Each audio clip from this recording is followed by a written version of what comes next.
wabarakatuh. Waalaikumsalam warahmatullahi wabarakatuh. Ibu, sebelumnya saya berterima kasih karena Ibu sudah menyempatkan waktu Ibu untuk datang ke sini. Nah Ibu, sebelumnya kita perkenalan dulu ya. Nama saya Rena Amelia, saya mahasiswa dari Universitas Muhammadiyah Kota Tasikmalaya, Prodi D3 Keperawatan. Nah, kalau boleh tahu nama Ibu siapa? Nama saya Ibu Silpi. Baik, saya panggil saja Ibu ya.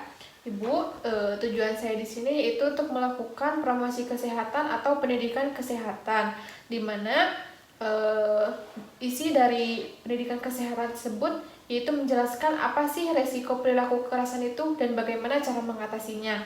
Nah, untuk waktunya saya mungkin membutuhkan waktu kurang lebih 30 menit.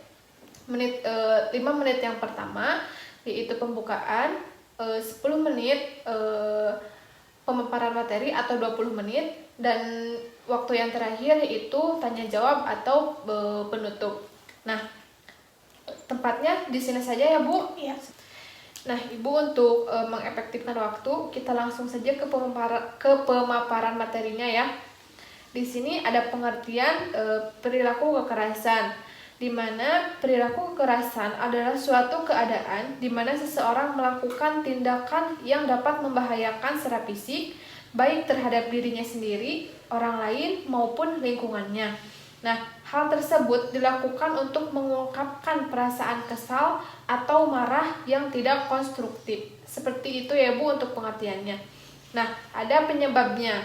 Di sini ada penyebab perilaku kekerasan. Yang pertama itu frustasi, di mana seseorang yang mengalami hambatan dalam mencapai tujuan atau keinginannya yang diharapkannya itu menyebabkan ia menjadi frustasi, seperti itu.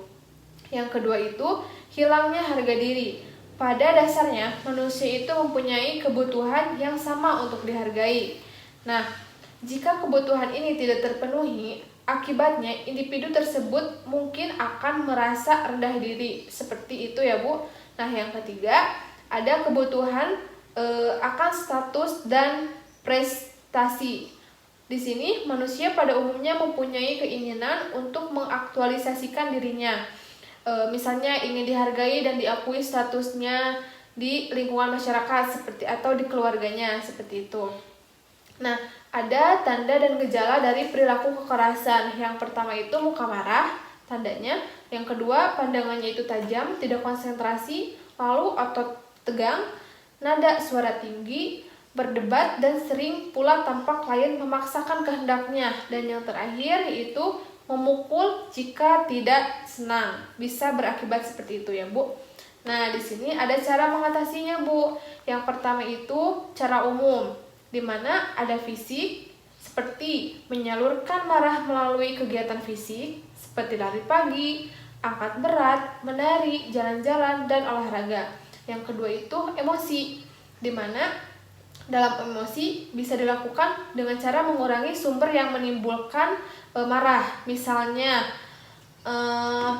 ruang yang terang, sikap keluarga yang lembut, seperti itu. Nah, ada yang ketiga yaitu intelektual, yaitu mendorong ungkapan marah seperti melatih terbuka terhadap perasaan marah, melindungi dan melaporkan jika sudah mengalami pasien itu mengamuk, seperti itu. Nah, ada yang yang keempat yaitu sosial, dengan cara mendorong klien yang melakukan cara marah yang konstruktif, misalkan yang telah dilatih di rumah sakit atau kalau misalkan si pasien itu sudah dibawa ke rumah sakit. Nah, ada spiritual, di mana di dalam spiritual itu kita bisa membantu pasien menjelaskan atau meyakinkan tentang marah dengan cara meningkatkan kegiatan ibadah seperti sholat, mengaji, dan mengikuti ceramah atau kajian dari ustadz, seperti itu ya Bu. Nah, seperti itu Ibu gambaran pasien yang mengalami resiko perilaku kekerasan. Apakah ada yang tanyakan Ibu? Ya, saya mau bertanya. Iya, boleh. Bagaimana cara mengatasi pasien yang mengalami resiko perilaku kekerasan? Nah, bagus Ibu pertanyaannya. Ada beberapa cara untuk mengatasi pasien yang mengalami resiko perilaku kekerasan.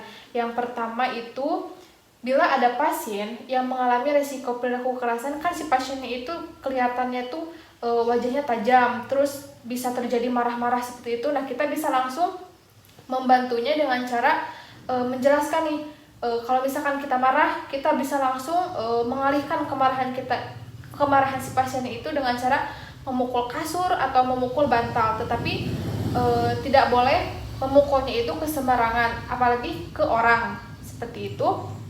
Nah, ada lagi caranya. Misalkan si pasiennya itu sudah marah-marah, kita bisa nih mengalihkan marah pasien tersebut dengan cara relaksasi. Nah, yang pertama itu ada relaksasi nafas dalam. Nah, mungkin Ibu sudah tahu apa itu relaksasi nafas dalam ya? Ya. Dan caranya sudah tahu? Ya. Seperti itu. Nah, ada juga relaksasi otot progresif. Relaksasi otot progresif itu caranya kita itu meregangkan otot-otot kita yang kaku supaya emosi pasiennya itu stabil lagi, tidak mudah marah-marah lagi, dan bisa mengalami rileks lagi seperti itu. Nah, ada lagi cara yang lain, yaitu melatih untuk melakukan ibadah, misalkannya dengan cara spiritual yang tadi saya sebutkan. Kita bisa mengajak si pasien untuk misalkan ayo Bu, kita sholat daripada marah-marah seperti ini gitu. Untuk rileks kita berdoa atau sholat atau mengikuti kajian ceramah di masjid atau di tempat beribadah. Seperti itu mungkin Ibu cara mengatasinya. Apakah Ibu sudah paham? Paham. Sudah mengerti Bu? Ngerti. Baik, alhamdulillah kalau begitu. Nah, mungkin Ibu pemaparan materinya sudah selesai. Mungkin dicukupkan sekian pendidikan kesehatan dari saya. Mohon maaf bila banyak kesalahan dan kekurangannya ya Bu, karena saya di sini masih dalam proses belajar. Sebelum saya pamit, apakah ada yang ditanyakan lagi? Tidak. Baik, kalau tidak, terima kasih atas kerjasamanya ya Bu. Saya pamit. Wassalamualaikum warahmatullahi wabarakatuh. Waalaikumsalam warahmatullahi wabarakatuh.